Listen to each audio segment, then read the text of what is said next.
kuweza kuwakabili KMC, na leo wamefanya mabadiliko makubwa sana katika kikosi cha kwanza ambacho kinaanza dhidi ya KMC. Na haya ni matangazo ya moja kwa moja kutoka uwanja wa Benjamin William Mkapa, ambapo leo inaenda kuzikutanisha timu mbili kati ya KMC ambao ni wenyeji wa mechi hii dhidi ya klabu ya Yanga ambayo ni mgeni katika uwanja katika siku hii ya leo dhidi ya KMC.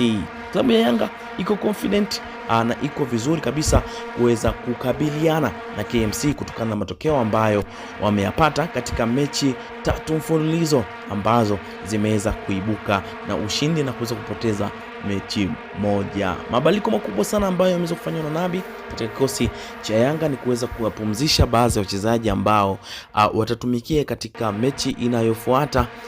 katika mechi dhidi ya Bamako, lakini vile vile mashindano yote ambayo yanahusishwa klabu ya Yanga yamekuwa